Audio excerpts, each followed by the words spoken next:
السلام عليكم ورحمة الله وبركاته. رجعنا في فيديو سريع وجديد، وإن شاء الله يكون خفيف على قلوبكم. أول حاجة بس هنسمي الله ونقول بسم الله. حلة حطينا فيها شوية زيت، وهننزل بشوية كركم، عندك شوية كاري أي بهارات حطيها عشان نعمل رز مبهر أو رز بالكركم. في نفس الوقت بقى يعني بحاجة اقتصادية خالص هتغيّري شكل الأكل وتحسّسي طفلِك إن أنتِ عملتِ حاجة مختلفة، فتخلّيه إن هو يحس يعني إن هو عايز ياكل بقى علشان شكل الأكل هيبقى مختلف، وفي نفس الوقت هيبقى مفيد له إن هو ياكل. حطينا بقى شوية الكركم كده وغسلنا الرز كويس ونزلنا بيه. طبعًا لو أنتِ عايزة بقى تعملي رز بسمتي بنفس الطريقة برضه عادي خالص. بس ده الرز المصري بتاعنا، نزلت بالرز وبعدين نزلت عليه بالشوربة وحطينا بقى الملح بتاعه وبعدين غطيناه. الفراخ دي كنت متبلاها من بالليل، بصل مفروم، طماطم مفرومة، فلفل مفروم، كل التوابل بقى اللي انت حابة تحطيها، زعتر، روزماري، فلفل اسمر، ممكن تحطي ورق لوري، ممكن كمون، اي بقى توابل انت حابة تضيفيها ضيفيها، ممكن تضيفي علبة زبادي. بجد أنا قُلت لكم في الأول إن دي أكلة اقتصادية، لإن فعلًا اقتصادية، ما يغركوش شكل الصينية كده، لكن اللي في الصينية دي كلّها من نُص فرخة. الفرخة كانت حوالي 2 كيلو ونُص، يعني يعتبر اللي قدّامكم ده كيلو إلا ربع أو نُص كيلو من الفراخ.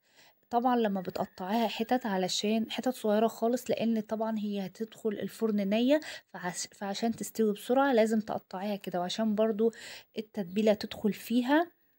على فكرة نُص سِوَى الفراخ المشوية أو اللحمة المشوية التتبيلة، إن أنتِ تخلّي التتبيلة فيها، فبتخلّي اللحمة طرية، فيُعتبر أمّا تيجي تسوّيها يُعتبر إن هي أساسًا واخدة رُبع سِوَى من قبل ما تدخل الفرن، بسبب التتبيلة وبسبب إن أنتِ ناقعاها فيها. ممكن تنقعيها يوم بحاله عادي، يومين في التلاجة. ممكن بقى تضيفي كوباية زبادي، هتبقى خطيرة. بس دخّلتها الفرن مع تركاية بسيطة هتحسّسِك إن أنتِ فعلًا عاملة أنتِ شاوياها على الفحم.